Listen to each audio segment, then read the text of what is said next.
بەڕێزان سەرڕای زیادبوونی داهاتوو بەرزبوونەوەی نرخی نەوت حکوومەت هێرێم ئامادەنیە پێداچوونەوە بە سیستەمی پاشەکەوتی موچە بدا بکات لە کاتێکدا بەرپرسانی حکوومەت لە سەرەتای داهێنانی سیستەمی پاشەکەوت بەڵێنیاندا بوو لەگەڵ زیادبوونی داهات پێداچوونەوە بکات. با میواندارێک لە بەڕێزان لە ستۆدیۆی سەرەکی دکتۆر شێرکو حەمامین ئەندامی پەرلەمانی کوردستان لە هەولێریشەوە مامۆستا سەلیم شوشکەیی ئەندامی پەرلەمانی عێراق تاوتوێم پرسە دەکەین. سەرەتا راپۆرتێک دەبینی.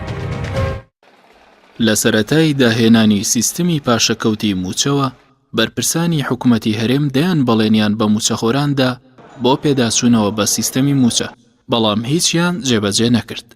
لە سەرەتای ساڵی 2016 حکوومەتی هەرێم بڕیاریدا بە پەیڕەوکردنی سیستەمی پاشەکەوت بە پاساوی دابەزینی نرخی نەوت و شەڕی داعش. ئێستاش هیچ پاساوێکیان نەماوە. ئەو کاتەی حکوومەت بڕیاریدا سیستەمەکە پەیڕەو بکات، نرخی نەوت لە بازاڕەکانی جیهاندا بەزی بوو بۆ 26 دۆلار. ئێستاش نرخی یەک بەرمیل نەوتی برێند بەرز بۆتەوە بۆ 69 دۆلار، واتە نرخی هەر بەرمیلێک نەوت 3 هێندە زیادی کردووە. کەچی سیستەمە پاشەکەوتەکەی حکوومەتی هەرێم هەروەک خۆیەتی و دینارێکیان بۆ موچەخۆران زیاد نەکردووە.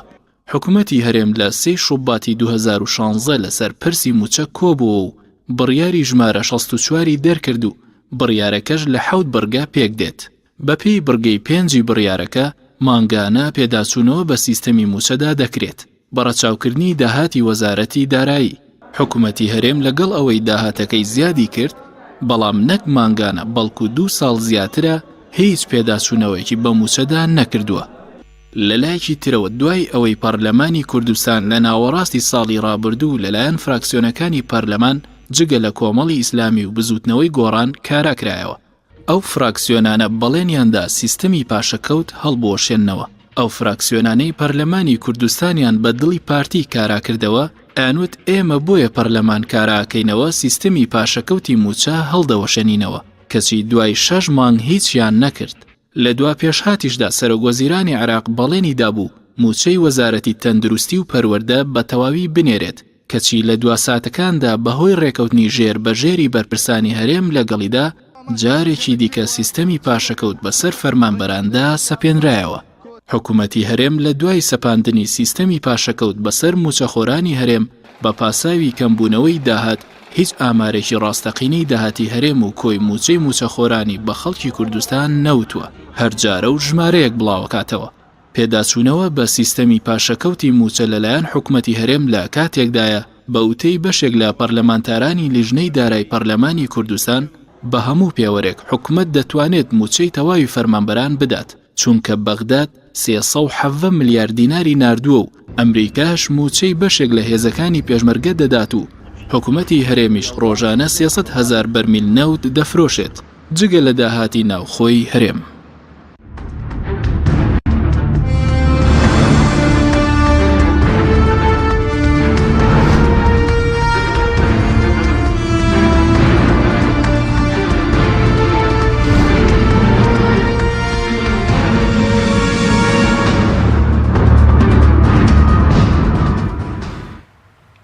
جارێکی تر سڵاوتان لەبێت بەڕێزان، سوپاس بۆ میوانەکانمان کاک دکتۆر بەخێر بێنەگە سەرەتا لە بەڕێستانەوە دەست پێ بکەین.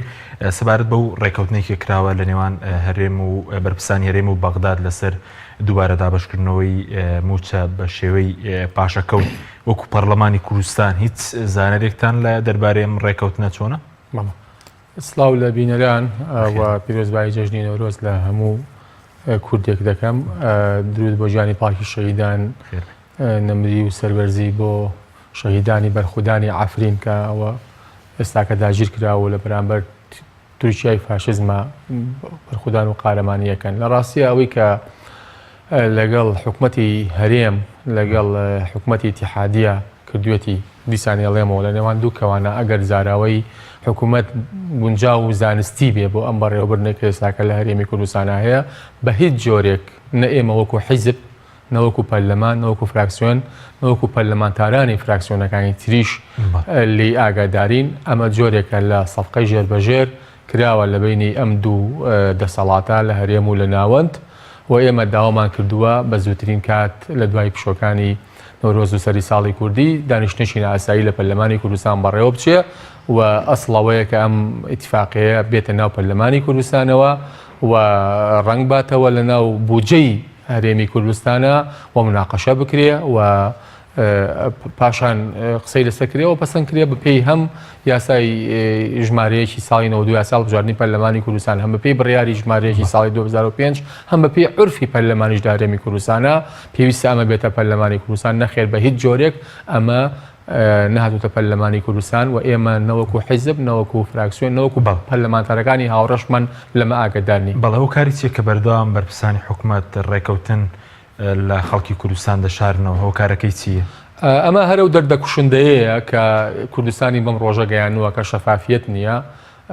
ڕوونی نییە نە لە پەیوەندیەکانی هەرێم بە دنیای دەرەوە نە لە پەیوەندیەکانی هەرێم لەگەڵ ناوەند نە لە ئەو ئیتفاقاتانەی کە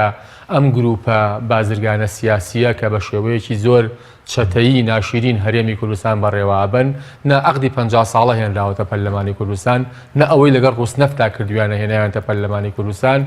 نە هیچ جێکێک لەو گرێبەستانەی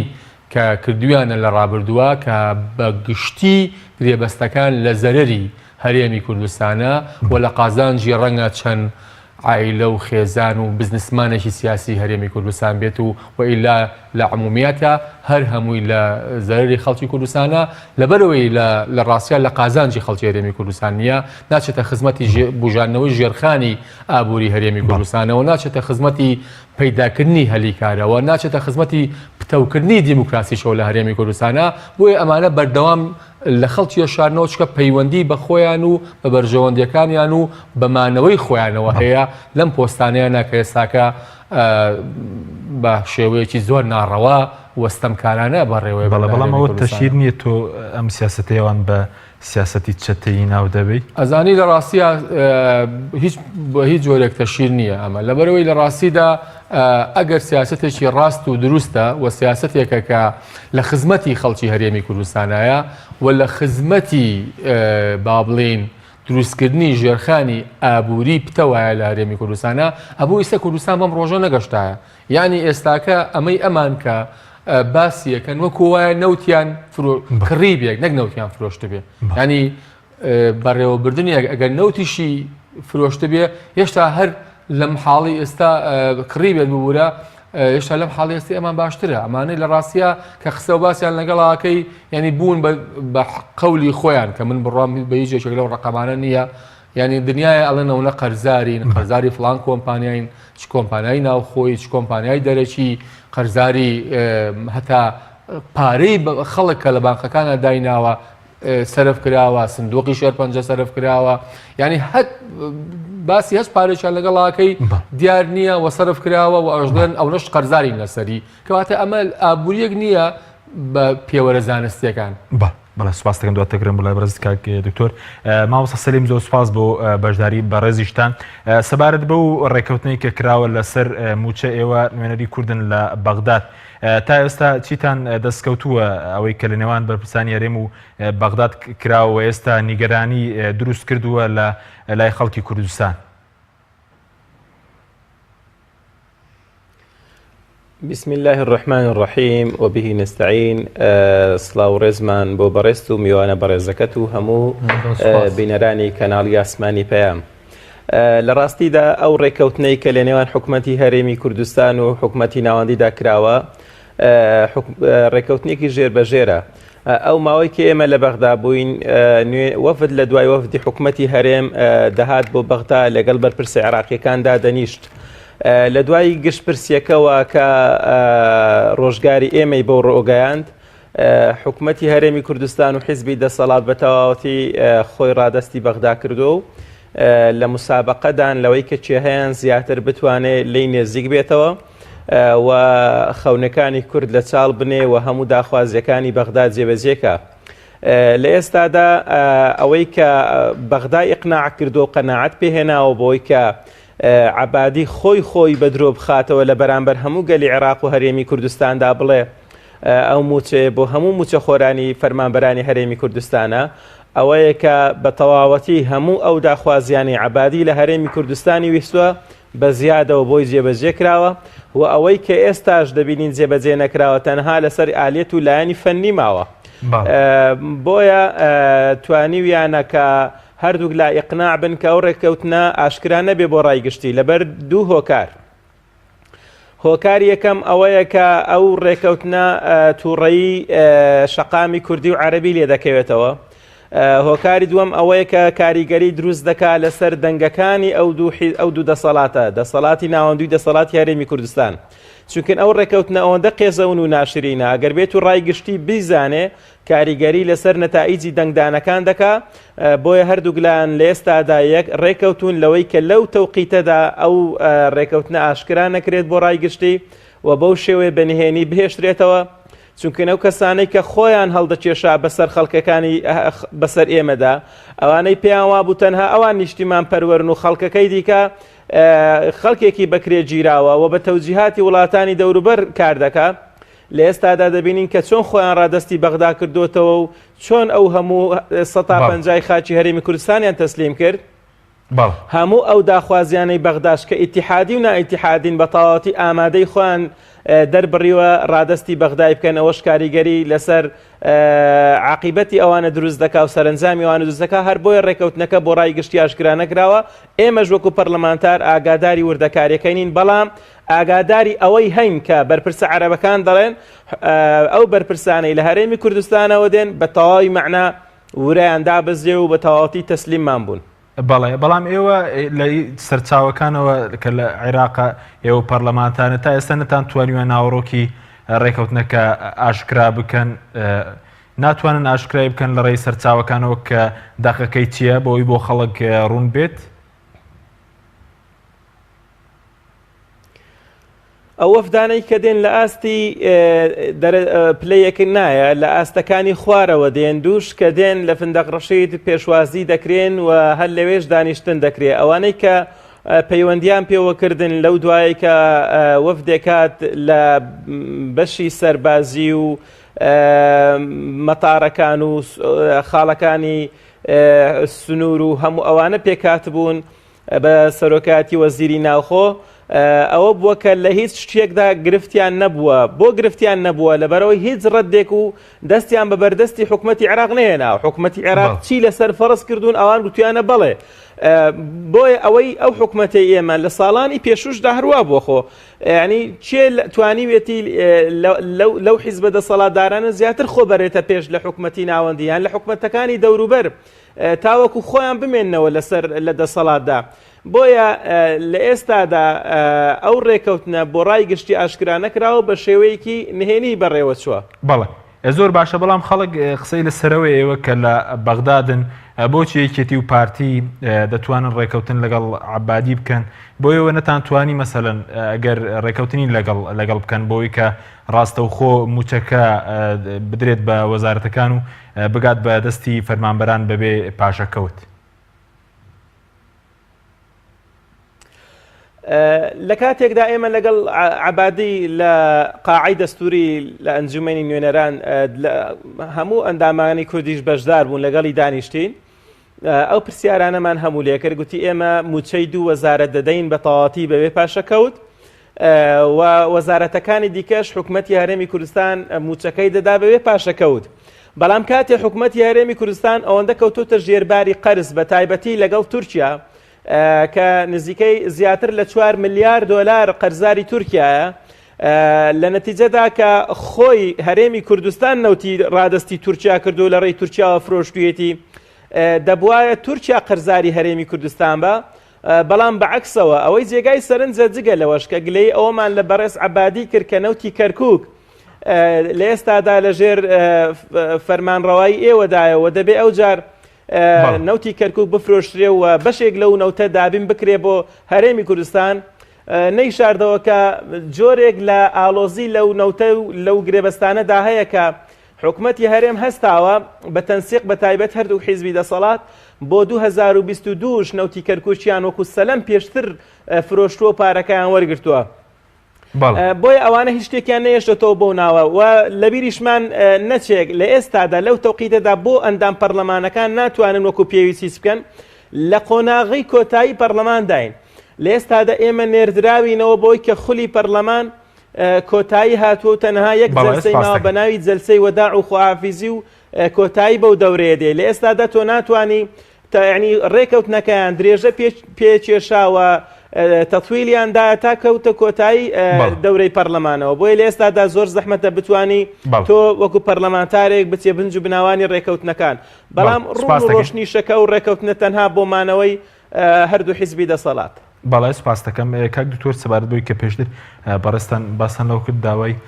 کۆبوونەوەی نائاساییتان کردووە پەرلەمانی کوردستان لەسەر ئاشکراکردنی ڕێکەوتنەکە یاخود لەسەر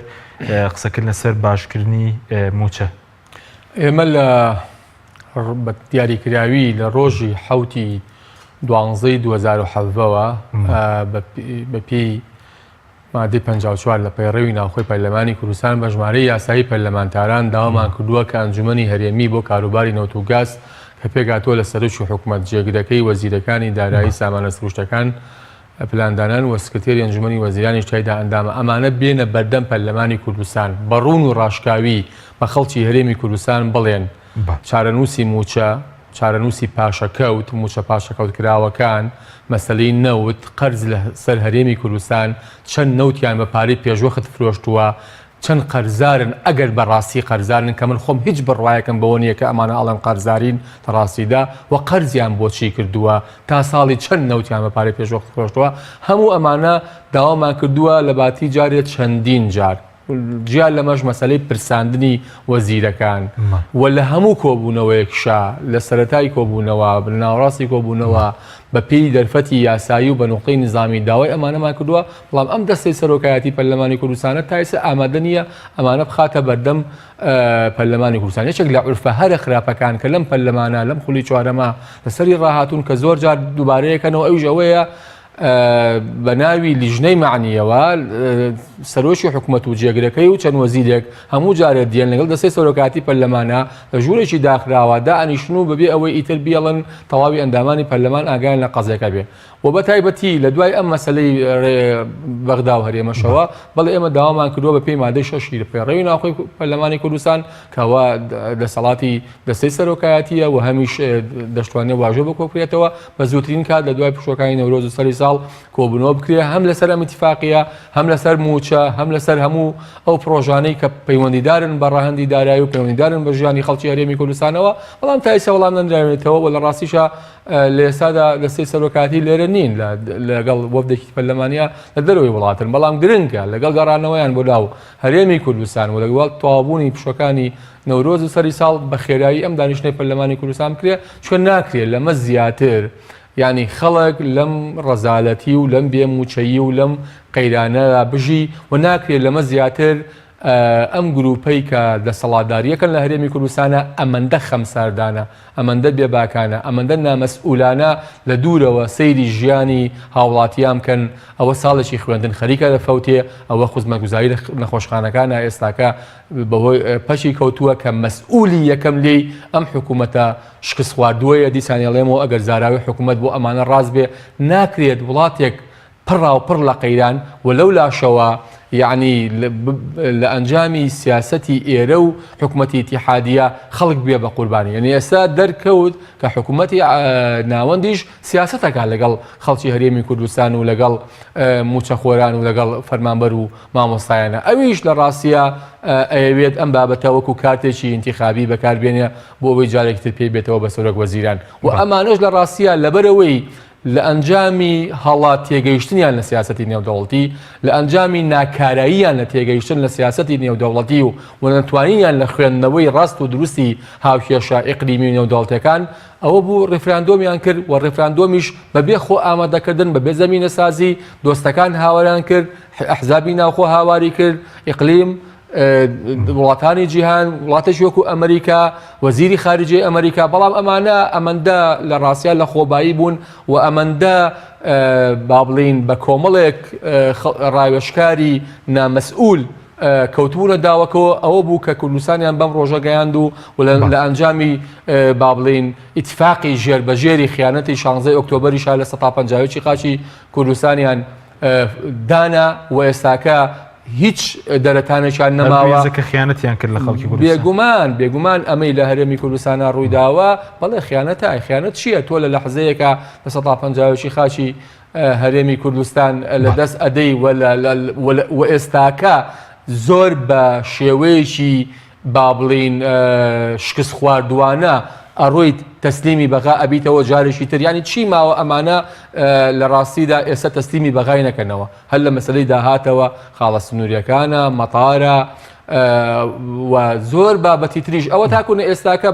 تورکیا بە عالەمی ئاشکرا هەڕەشاکە دوێنێشەوە تۆپبارانی کردووە خەڵکی مەدەنی شەهیدەکە. ینی هەڵوێستی ئەم حکوومەتە چییە؟ هەڵوێستی ئەم حکوومەتە چی بوو لە بەرامبەر عەفرینە؟ ینی لە هەڵوێستی ئەم حکوومەتە چییە لەوەی کە ئێستاکە سوپای تورکیا بە قوڵایی 15 کیلۆمەتر خاچی هەرێمی کوردستانی بەزاندووە و هاتوتە ناو خاچی هەرێمی کوردستانەوە لەوێ خەڵک شەهید دەکات. ینی ئەمانە و زۆر بابەتی تریش کە پەیوەندیدارە بە یەک مەسەلەوە ئەویش ئەوەیە کە ئەم گروپەی ئێستاکە حکومڕانیەکەن کە چ لە ناو بەڕێوەبردنەکە بن چ لە دەروی بەڕێوەبردنەکە لە ناو مەکتەبی سیاسی و سەرکردایەتی و عایلە و خێزانە سیاسەکانە تەنها یەک شتە بینن ئەویش بەرژەوەندی شخصی خۆیان و کۆمپانیەکانە کە چۆن ببینەوە لە حکومڕانیە ئەژینا بەڕاستی هەر کەسێکی تر ئێستا لە ناو حکومڕانی هەرێمی کوردستان بووایە کە ببینە وەزعی پەروەردە و تەندروستی لە دوو مەحافەزە بەو شێوەیە و لە مەحافەزەکانی تریشە بەنیوە ناچڵ بەڕێوە ئەچێ کەمترین هەستی بەرپرسیارەتی هەبووایە دەبوایە خۆیان ئێستا خۆیان هەڵوەشانایەتەوە و داوای پێکهێنانی حکوومەتێکی ڕزگاری نیشتیمانی خێرایان کردایە و هەڵبژاردنێکی پاک و بێگەردیان کردای لە هەرێمی کوردستانە بۆی ژارێکی سیاسی تازە دروست. سپاس دەکەم. مامۆستا بگەڕێنەوە لای بەڕێست بۆچی ئێوە وەکو فراکسیۆنی کۆمەڵ و گۆڕان داواتان کردبوو کە ڕاستەوخۆ موچە بدرێت بە وەزارەتی پەروەردە و تەندروستی؟ ئایا بڕواتان بەم حکومەتە نییەوە پێتان وایە دەستێکی ئەمین نییە بۆی کە ڕاستەوخۆ موچێ بگەێنێت بە فەرمانبەرانی هەرێمی کوردستان؟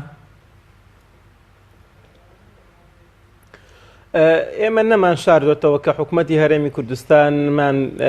پێ ئەو حکوومەتە ڕاستەقینە نییە کە شەرعیەتی مابێەوە حکوومەتە لە ئێستادا شەرعەتی تەواوی خۆی لەدەستاوە.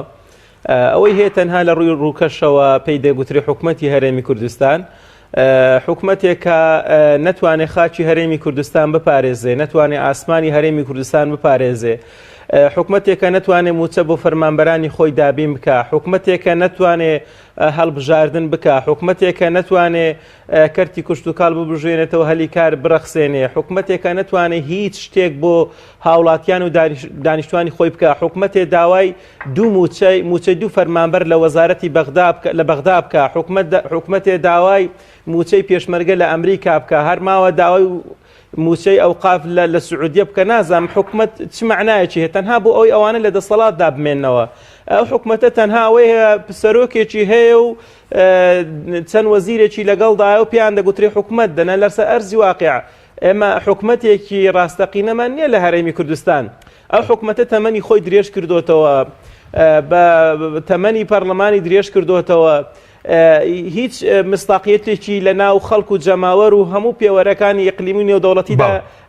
نەماوە. بەڵێ مامۆستا تەنها ئەوەیە کە بە زۆری زۆرداری لە شوێنی خۆی داماوەتەوە. بۆ ئێمە پێمان وا بوو حکوومەتی بەغدا پێویستە ڕاستەوخۆ موچەکە بۆ وەزارەتەکان بنێرێ لەوێوە دابەش بکرێت. ئەگەر بێت و ڕادستی حکوومەتی هەرێمی کوردستانی بکە دەمانزانی بەو ڕۆدەگا. بۆیە ئێمە چەند جارێک داوامان کردووە کە ئەو موچەیە ڕاستەوخۆ بە دەستێکی ئەمین بگاتە هاوڵاتیان بەبێ ئەوەی پاشەکەوت بکرێ. بەڵام عەبادی و ئەوانەی کە نزیکن لە عەبادینان شاردۆتەوە دەڵێن ئێمە ئەو موچەیەمان ناردووە بۆ هەموو موچە خۆران بە مەرجێک حکوومەتی هەرێمی کوردستان ئەوەکەی کەی تەکمیلەی بکە و موچەی تەواوی فەرمانبەرانی هەرێمی کوردستان بدا. ئێمە نەمان گوتووە کە بە تەقەشوف و بە پاشەکەوتەوە بێت. بەڵێ ناوبڕێکمان هەیە دواتر دەگەڕێمەوە لای بەڕێز قسەی زیاتری لەسەر دەکەین. بەڵێ بینەرانی بەڕێز ناوبڕێک و دەگەڕین وڵات.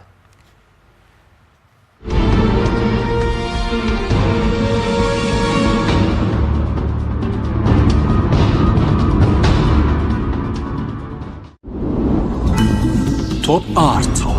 تاکە بریکاری تۆڕی میدیایی کۆمەڵ بۆ دروستکردن و بڵاوکردنەوەی ڕیکلام. تۆپ ئارت گروپی کۆمپانیەکانی نوێکار بۆ جوانکاری بیناسازی گروپی کۆمپانیەکانی نوێکار لە وەرزێکی نوێی کارکردنیدا هەڵدەستێت بە داشتاندنێکی بەرچاو بۆ سەرجەم مەوادی جوانکاری بیناسازی و پێداویستیەکانی هەمیشە تۆکمەی و جوانی و خێرایی لە پێشینەی کارەکانیەتی وە سەرجەم کارەکانی کۆمپانیای نوێکار زەمانی 10 ساڵی لەگەڵدایە لە سەرجەم پارێزگاکانی هەرێم کار دەکەین و گواستنەوە و بەستن بێ بەرامبەرە لە ئەزمموی کارەکانمان هەمیشە تۆکمەی و جوانیمان دڵنیاکەرەوە بۆ کڕیارانمان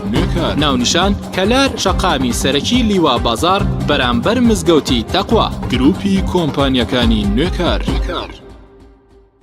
کۆمپانیای دنیا دیکۆر کۆمپانیای دنیا دیکۆر ئامادەیە بۆ دانانی دیکۆراتی ماڵ و شوێنە گشتی و حکومیەکان کۆمپانیای دنیا دیکۆر هەڵدەستێت بە دروستکردن و دانانی کەوانتەر و ژووری نووسن و ئۆفیسی گەشت و گوزار و جبسم بۆردی مەغریبی و کاغەزی دیواری ئیتاڵی و تەختەی ئەرزی تورکی و ئەڵمانی و جیاکردنەوەی هۆڵ بە HDF و MDF و داری سروشتی کۆمپانیای دنیا دیکۆر دنیایەک بۆ دیکۆراتەکانتان ناونیشان سلێمانی فەرعی یەکەم شەقامی بازنەی مەلیک مەحموود بەرامبەر پارکی مەلیک مەحموود فەرعی دووەم شەقامی بازنەی مەلیک مەحموود بەرامبەر سۆپەرمارکێتی ئاڵتون فەرعی سێیەم ناوچەی پیشەسازی یەک بەرامبەر تاقیگەی بیناسازی کۆمپانیای دنیا دیکۆر بەهادارترینی دیاریەکان بۆ نیگای شیرین و خواستەکانی تۆ دروستەکەین لە باشترین شوکۆلات و باشترین ناوکی بندق بۆ بەدیهێنانی چەند ساتێک لە ژیانت کە پڕ بووە لە هەیەجان لێوان لێو بووە لە خۆشیەکان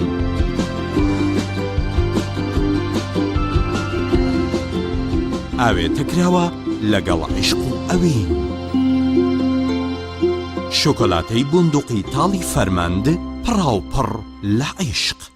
کۆمیلی نیشانی بەرزی کوالیتی و ڕەسەنایەتی لە بەرهەمهێنان بەرهەمەکانی کۆمیلی شامپۆی قژی کۆمیلی بە پێکاتە تایبەتەکەی هۆکارە بۆ بژانەوە و ڕیقەدارکردن و بەهێزکردنی ڕێگەکانی قژ جۆرەکانی شامپۆی قژ بۆ قژی ئاسایی و چەور و وشک و دژە کڕێش و قژی مخۆرکە بۆ یەکراو جۆرەکانی کلینەکسی تەڕی کۆمیلی بۆ بەکارهێنانی ڕۆژانە پاکەرەوەی لەش پاکەرەوەی ماکیاژ کە توانایەکی بەهێزی هەیە لە لابردی ماکیاژ و مادەی وەتەرپروفی ناو ماکیاژ بەبێ جێهێشتنی هیچ موادێکی زەیتی شامپۆی خۆشتن و دەستشتنی کۆمیلی پێست بۆن خۆش و نەرمەکە کرێمی دەست و دەموچاوی کۆمیلی لە 100% زەیتی زەیتونی سروشتی تیا بەکاراتوە پێستە وشک و زبرەکانی دەست و قاچ نەرم و زیندووە کاتەوە زۆرینەی بەرهەمەکانی کۆمیلی لە 100% زەیتی زەیتونی سروشتی تیا بەکاراتوە گۆڵدن ئای بریکاری سەرەکی بەرهەمەکانی کۆمیلی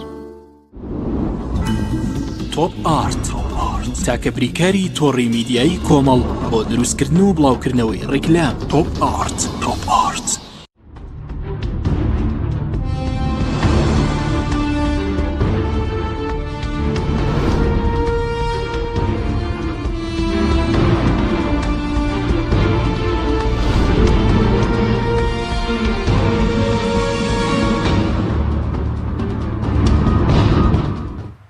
جارێکی تر سڵاوتان لەبێت بەڕێزان مامۆستا پێش ناوبرەکە بەڕێزت قسە لەسەرەوە کرد کە بەغداد 370 ملیاری ناردووە وارەکەوتن کراوە کە هەرێم بەو نەوتەی کەیەتی موچەی فەرمانبەران بدات کەواتە ئێستا بە بۆ چوونی هیچ پاساوێک نییە بۆەوەی کە ئەم سیستەمی پاشەکەوتە بەردەوام بێت چونکە بەغداد بڕێک پارەی ناردوو هەرێم خۆی نەوتەکە دەفرۆشی ئەمریکا بەشێک لە پارێزەکانی پێشمەرگە دابەش دەکات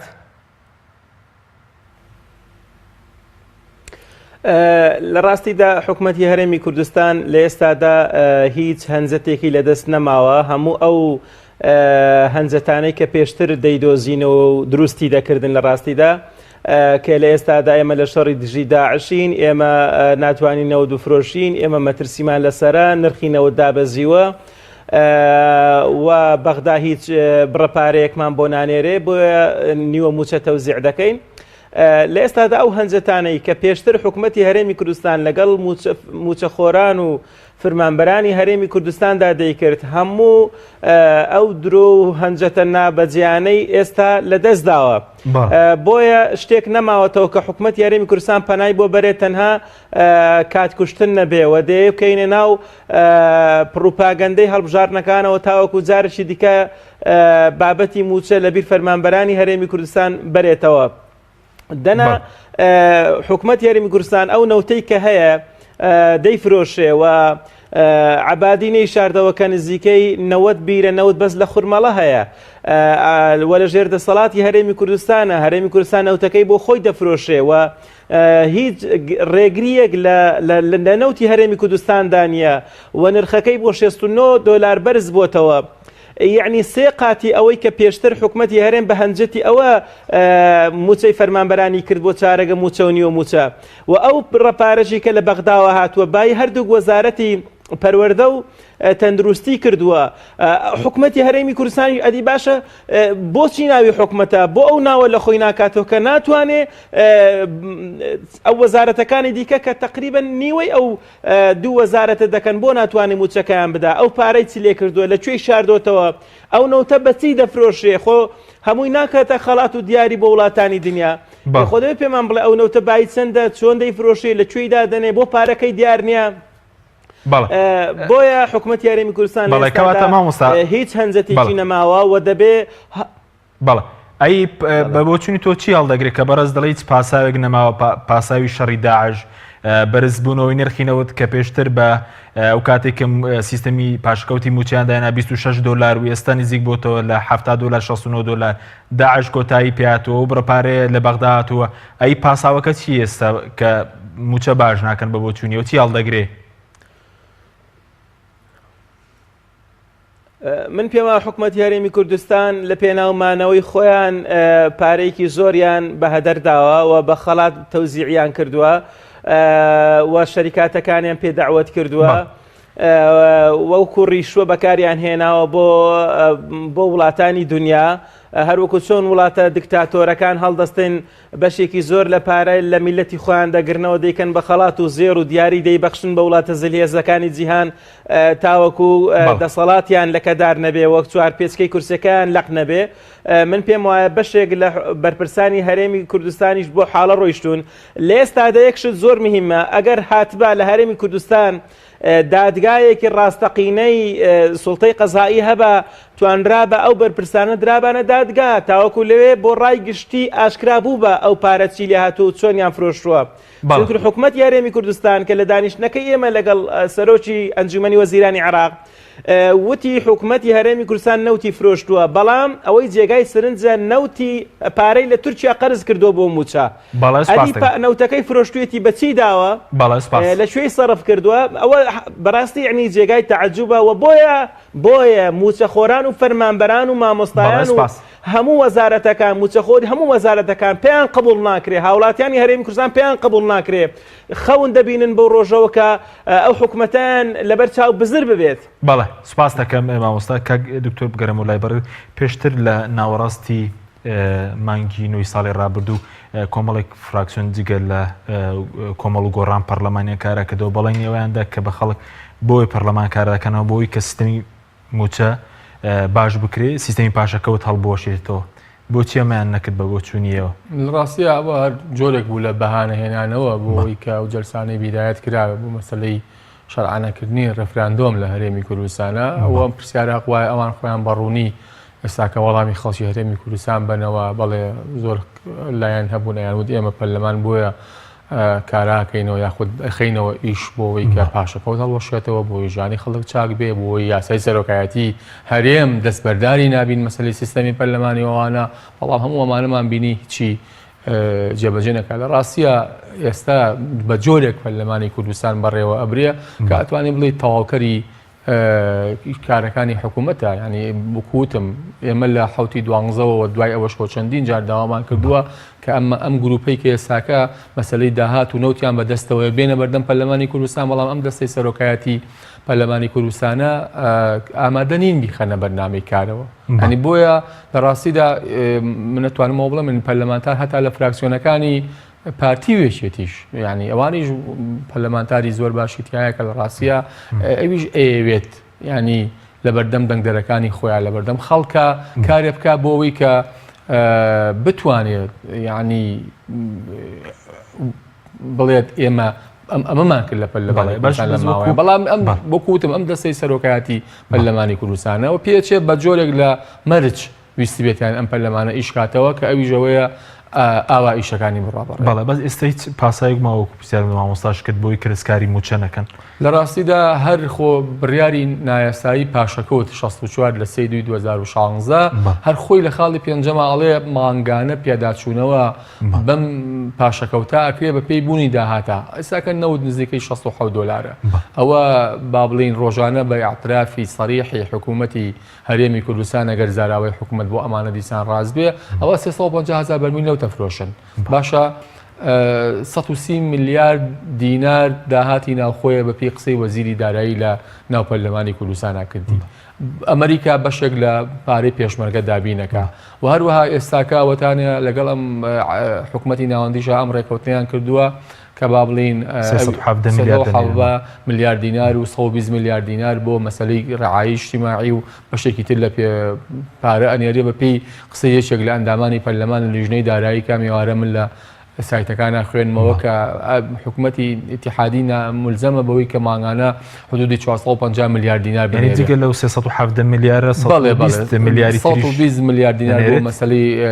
اجتیماعی بەڵێ هەروەها بڕێک پای تریش بۆ وەزارەتی پێشمەرگە.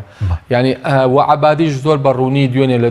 پێرە ئەوانە کە ناڕزایەتەکان دروست بوون لەسەر مەسەلەی ئەوەی بۆ تەنها ئەو دوو وەزارەتە نەبوو بۆ بۆچی بەبێ پاشەکەوت دابش نەکا بەسەر 2000 ئەوە بوو هەموو تەبێژەکەیان هەم عبادیش لە کۆنگرەی سێشەمانی خۆیان کۆنگری ڕۆژنامەوانە باسیەوەی کەوتی ئێمە ئەو پارەیە دەنێرین و ئەویتری حکوومەت دەبێت تەواویکە بەبێ پاشەکەوت. بەڵام کێشەی هەرە سەرەکی لە هەرێمی کوردستانە ئەوەیە کە ڕاستیدا دیسان کەس نازانێت ئەمانە نەوت بە چە نەفرۆشن و چۆنەی فرۆشن و چۆنی لە دەستێکی ئەمینایەتەوە بۆ هەرێمی کوردستان بۆ هەموونیەتەوە بۆ هەرێمی کوردستان لە ڕاستیە ئەسڵەن جارەوە کێشەی هێنانەوەشان هەیە لە سادا بە پێی قسەی وەزیری دارایی لە ناو پەرلەمانی کوردستانە وتی ئەمانە تەنها مانگی 375 میلیارد دینار ئەدەن بە وەزارەتی دارایی بۆ موچە. یعنی ئەگەر یعنی قسەی وەزیری دارایی کەی بووی 375 ئەم قسانەی کە لە کاتی با بڵین پێش پشۆکە ئەو کاتی ڕۆژی چاکسازیەکە پەسەند دەکرا لە پەرلەمانی کوردستانە یعنی سەرەتای مانگی سێ ینی 375 میلیارد لە داهات بەڵێ ئەو قسەی وەزیری دارایی زۆر بەڕوونی چەند جارێک تکراری کردەوە کە وەزارەتی سامانە سروشتیەکان کە مکەلەفە بەوەی پارەی موچە دابین کە لە هەرێمی کوردستانە تەنها 375 میلیارد دینار دەدەن بە ئێمە. ئەگەر 350,000 بەرمیلەکە بە 55 دلاریش بفرۆشن ئەوان نزیکەی 650 میلیارد دینارەکە کەواتە بە نزیکەی نیوەی پارەکە کاکاتە با بڵین 295 میلیارد دینار دیار نییە. بۆ کوێ ئەچێ خۆتان پرسیارتان لە وەزیری دارایی نەکرد لە ڕاستیە ئەو معنی نییە بەوە ئەو وەزارەتی سامانە سروشتەکان معنین بەوە کە بە پێی زانیاریەکانی ئێمە وەزیرەکەی ئەسڵەن لە کوردستان نییە بە پێی زانیاریەکانی ئێمە تا ئەو کاتەشی پرۆژه یاساکە پەسەندکرا لە ناو پەرلەمانی کوردستانە لە کوردستان نەبووە و ئێمە داواشمان کردەوە کوتم ئەمە ئەنجومەنی هەرێمی بێنە بەردەم پەرلەمانی کوردستان کەواتە بە نزیکەی نیوەی پارەینەوە دیار نییە. بۆ کوێ ئەچێ چی لێیە ئەچێتە سەر ڕقم حسابی کێ کێ لێ ئیسیفادە ئەکا کام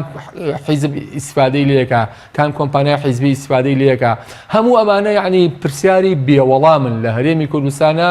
و بۆیە ئەم گروپەی کە ئێستاکە حکومڕانی ئەکەن لە هەرێمی کوردستانە کە لە پشتی ئەمانی شەوە وتم بەردەوام گروپێک لە بازرگانی سیاسی هەیە لە ڕاستیدا زۆر با بڵین نامەسئولانە ئەم هەرێمە بەڕێوە ئەبەن و ئەسڵەن ئەوەی بە خەیاڵانە نەیە خەڵکی هەرێمی کوردستانە بۆیە بەم شێوەیە پیان وایە بەمە دەتوانن بەڕێوە بەرن. بەڵام بەڕێز بۆچی سێچوازە تەکید لەوە کردەوە نابێت زاراوی حکوومەت بۆ ئەمانە بەکاربێ ئەی دەبێت چیان بۆ بەکاربێت بە بۆ چوونی ئەزانی ینی ئەمە من چەند جارێکم قسەیم کردووە حکوومەت لە هەموو جیهانە لە هەموو عالەمە لە هەموو سەردەمەکانە سێ ئەرشی هەیە دابینکردنی لانی کەمی ژیان لانی کەمی خزمەتگوزاری پاراستنی ئەمنیەت و ئاسایش ئەمەی ئێمە ئەمانە هیچی ناکە و بەخۆشی ئەڵێ حکوومەت لە ڕاستیدا ئەمەی ئێمە جۆرێکە لە بەڕێوەبردننی با بڵین زۆر ستەمکارانەی هەرێمی کوردستان کە لە قازانجی چەند کەسێک لە ناو ئەو دوو حیزبە دەسەڵاتدارە لە عایلەی سیاسی لە خێزانی سیاسی لە بنەماڵە لە حاشیەکانیان لەوانەی کە کۆمپانیایان هەیە مناڵەکانیان کۆمپانیای هەیە ینی لە ڕاستیدا کوردستانیان وەکو غەنیمە سەیرەکەن ئاینی ئەمانە کوردستان وەکو خاک و سنوور و سیادە سیر ناکەن وەکو غەنیمەیەک سیرەکەن کە چەندێکی لێ بەرنە دەرەوە هەر لەم ڕۆژانەی پێشوا بوو لە میدیاکانەوە باسیەوە کرا کە ئەمانە لە مقابلی ئەوەی کە حکوومەتی ناوەند لێیان گەڕێ لەوەی کە چەند پاریان بردۆتە دەرەوە تووشی لێپرسنەوەی قانونی نەبن ڕازی بوون بەوەی کە بەم جۆرە تەسلیمی حکوومەتی عەبادی بن. سپاس دەکەم مامۆستا کاتمان کەمەوە سەبارەت بە مەسلەی چارەسەر ئێستا چارەسەر چیە کە دوایەوەی کە دووبارە پارە بە شێوەی سیستەمی پاشەکەوت دابشکرا ئێستا ناڕزایەتی مامۆسایانەیە لە سنووری پارێزگای سلێمانی وەڵابجە کارمەندانی تەندروستی ئەم دوو کەرتە خەریکە لە هەرزدانین چارەسەر چیە بۆ موچە دەبێت چی بکرێت لە ئاستی کوردستان و لە ئاستی عێراقیش؟ لە ڕاستیدا سیاسەتی پاشەکەوتی موچە بیرۆکەی موازنەی 2015 حکومەتی عێراق بوو کە لە مادەی 37 شتێک بوو باس لەوە دەکا کە چۆنێتی پاشەکەوتکردنی موچە بەڵام هەر ئەو کات زوو جەماوەری عێراق شەقامی عەرەبی زۆر بەتوندی وڵامی دانەوە حکومەتی عێراق نەیتوانی بە هیچ شێوەیەک هیچ هەنگاوێک بنێ بۆ کەمکردنەوەی موچە حتا لە شەڕی دژی داعشیشدا کە بە هەموو شێوەیەک هەوڵیدا بەشێک لە پارەی فرمانبەران کەم کاتەوە بەڵام نەیتوانی بۆیە بەشێکی ئەم موچە کەمکردنەوە حکومەتی هەرێمی کوردستان دوای ئەوە کە ئەو بیرۆکەی وەرگێردووە بۆی پێشنیار کرا لە هەرێمی کوردستانیشەوە زۆر بەردەرفەتی زانی و کاتێک کە کەمی کردەوە ئەو ڕەدلفعلە و چۆن دەڵێ کردە بەرپرسەی وەرنەگرتەوە کە بەرپەرچی نەدرایەوە بە شێوەیەکی تونتاوەکو ئەم یاسایە جێبەجێ نەکا بێدەنجی خەڵک و قبولکردنی خەڵک بەوەی کە جەماوەر هەموو قبولی دەکاوە بەشێک لە پارێزگاکانی هەرێمی کوردستان بە هیچ شێوەیەک چۆن دەڵێ وەڵامیان نییە بۆ کەمکردنەوەی موچەکە وای لێ هاتووە کە حکومەتی هەرێمی کوردستان چی پێخۆش بێ بیکە ئەگەر ناتوانرابە لە شەقامی کوردی بە شێوەیەکی تند وڵامی حکومەتی هەرێمی کوردستان خۆپیشاندانی گەورەی جەماوەری بە شێوە یاسایی بە تاکید دایانتوانی ئەو ڕێگە بەوە بگرن لە هەرێمی حکومەتی هەرێمی کوردستانیش نەبێ لە هیچ شوێنێکی دنیا موچە نەبووتە بابەتی هەواڵ و فلان ڕۆژە فلان وەزارەتە معاش وەردەگرێ و فلان ڕۆژە فلان وەزارەتە موچەی تەوزیع دەکرێت حتا لە سۆماڵ لە سوودان لە هیچ وڵاتێکی دنیا موچە نەبووتە کێشە جگە لە حکومەتی هەرێمی کوردستان نەبێت کە تەنها ناوی حکومەتی هەرێمی کوردستان شتێکت مای بە کورتی چارەسەرەوەی لە ڕاستیا بە خێرایی ئەو پرۆژانەی کە پەیوەندیدارن بە ڕەهەندی دارایی و ئەسلاحاتەوە لە هەرێمی کوردستان زۆر بە خێرایی لە پەرلەمانی کوردستان پەسەند کرێ و ئیشی لەسەر کرێ و هەروەها